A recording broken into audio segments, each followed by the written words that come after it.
So, set 12 is out on PBE, and you don't know what to play. But don't worry my friends, because Xterra got you with some comps that you can try out. Keep in mind, this video is made during the second day of its release, so these are the most consistent comps we know for now. Also, this doesn't mean that these comps will be meta during live, so keep that in mind. And we're gonna start with our most popular reroll comp that's out right now at the moment, which would be Nilah and Akali. This comp is actually very easy to do, and one of the most powerful rerolls at the moment. And the way how you play it is with Nilah with Bloodthirster for a healing item, and then Rage Blade, because you need her to keep autoing over and over quickly, plus one damage item such as like a Titans or a Giant Slayer or like an IE or something. And then for Akali, her best items that have Edge of Night, plus a healing item like Hodge or Bloodthirster, and then amplification items such as like IE, Giant Slayer, Deathblade, like any of the 80 items is fine. And then your main tank is gonna be Shen with an Even Shroud because you need the armor pin on the board. Since you're not gonna put Last Whisper on Akali or Nilah, you're gonna need that Even Shroud in. And then you can 3-star Nilah and Akali. And then for a main tank, obviously, since he's the best one you can have at the moment, Shen is a tank unit you want a 3-star. And you can 3-star Hecarim and Mordekaiser if you want to as well. And if you want, it's not mandatory, but you can 3-star Ashe if you want to. But the problem is, it's like, you know, it's just a 1-cost unit. But I mean, at least she's a backline unit that you can have as a 3-star. That's okay. And in order to play this board fully, you have to hit level 7. So once you have like enough Nilah and Akali, you can just push 7 and 3-star them there. And the reason why Tahm Kench is very important for this comp because he gets both Vanguard, and he also gives one of the strongest synergies you could put on this board, which is Arcana. This synergy allows you to get more damage for Nilah and Akali if you put that Arcana item onto the Hecarim, because Hecarim, what he does is the more items the units have, the more damage they have. Next up, another reroll comp we got is Cassiopeia. This comp is actually pretty decent, and you can think of her as like Bard, because the main items you want to put on Cassiopeia is double Rage Blade with a Gun Blade, so you can heal your board. And then Nico is basically like your Tahm Kench, where you put like Shred item, because Cassiopeia's AP. Onyx Spark is kind of necessary to have. Unless you want to put Static Shiv on Syndra, it's fine. And you just put like heavy tank items on Nico. And then the 3-stars you want to do is Cassiopeia, Syndra, and Nico. And then to fill up the rest of the board, you can put in like extra like Incanter if you want to, like Ziggs and Karma. Or if you need Chrono, because Chrono is very powerful right now in this set, you could throw in Zillion instead of a Ziggs at level 8. So that means you're going to have 3 Incanter instead of 4. But it'll be kind of worth it to have that Chrono to get that extra sustain. Or unless you want that extra damage, and having 4 Incanter would be fine. So you just choose between the two, Zillion and Ziggs. And then obviously Morgana's can be pretty hard to hit at level 8, but if you can hit it, it's kind of nice because you get 4 Witchcraft. So you can have a different Witchcraft unit to throw out instead of Morgana, just to hold that 4 Witchcraft like buff. And then Fiora is pretty decent as well. She's actually not that bad of a unit. I feel like she's actually pretty strong. So you just put rest of your 80 items on her, or you can just put like a TG on her is fine as well. And Rakan's very powerful, and he's also a Preserver. So you're gonna need to have that Zillion in because he's also Preserver.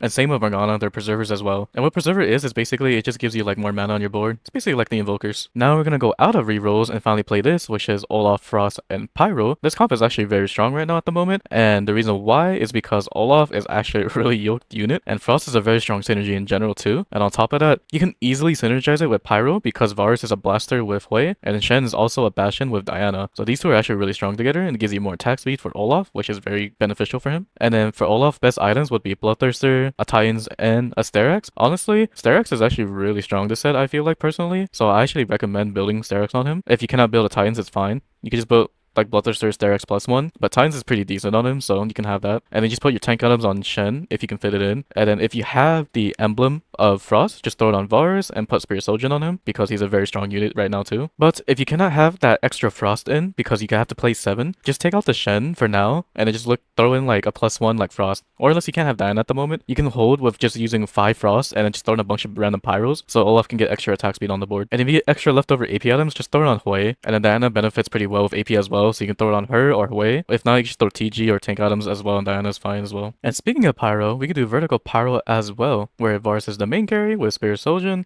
Last Whisper IE, and you throw in all the blasters such as Ezreal, Smolder, and Hui. If you can't get Smolder, you could throw out someone else. And then Gnosis is going to be your main tank, and he's a shapeshifter with Shyvana. And since Shyvana and Smolder are dragons, they also synergize pretty well together. And then for Gnosis items, you want to put any heavy tank items you can find. But that's basically about it. You just put the AP items on Hui, and then just put random leftover 80 items on Ezreal and Smolder, leftover tank items on Shen, and you're good to go. Pretty simple. Speaking of simple, here is another really simple comp, which is Kalista Bastion. And for those of you that remember, Aphelios Bastion was very strong, like I think was it set 9 or set 8 or something like that. But yeah, this is basically it, where you have Kalista, and the main item you want to put on her is Rage Blade, and you get one of her fairy item, because Lily is also a fairy, you just throw it on Kalista as well. This item is actually very powerful on her, because it gives her a lot of damage, so you have like free like 80 item on her. and you just put in a +1 like amplifier item like IE, Giant Slayer, Deathblade, anything works. And put AP items on Diana because she's gonna be your only AP unit on the board. And then Hecarim works very well with like the armor pen items like Last Whisper or Even Shroud. And put a healing item on him like Bloodthirster or Hodge. The reason why, because he's a damage unit even though he's a Bastion. And on top of that, he's also a multi-striker. So technically he's like a damage tank unit, which is really interesting. And then Tarek's gonna be your main tank, so you just put in heavy tank items on him. You just throw in Akali for that synergy with the multi-striker. And you also get Pyro, so you get extra attack speed for Kalista, since Pyro gives you more attack speed on the board. Lastly, we got is Ryze Portal. This comp is just very straightforward. It's just vertical portal, and then your main carry is going to be Ryze. The main items you want to put on him is Spear Soldier, Nastress 2 +1 AP items such as Death Cap, Archangel Staff, Jewel Gauntlet, or even Morellacon because he's an AoE unit as well. And then since he's an AP unit, you're going to need a Magic Resist Shred item, which is Static Shift. Just throw it on Zoe, or even Nora is fine. Speaking of Nora, she summons Yuumi, and Yuumi could connect to a different unit, so you just connect it to Ryze to give him more AP. And your main tank is going to be Tarek. Just throw in heavy tank items on him. It's all good. And Warmox is pretty powerful on him, so you can do that. And then Ezreal, he's a pretty decent 80 unit. Just throw your 80 items on him. If you have any, it's fine. Just throw it on him. And then for Diana's case, she's a Bastion with Tarek. So and she's a pretty powerful unit too at the moment. But if you don't want Bastion, you could throw in a Mage for Nora to do extra casting and give Ryze extra damage with the Yuumi. You just throw in a Vex, and that's all good as well. Or if you want extra CC, Nami works too. And that is it for my PBE comps. And don't come after me for other comps such as like Mages or like Honeymancer. At the moment, it's literally like the second or third day of the new set, so we're still experimenting. But yeah, if you want me to make like a beginner guide for set 12 in general, like what's the gimmick about, what's the new mechanics they have, or like even the item changes, you can just let me know down in the comment section below and I'll make that video. But until then, I'll see you guys later.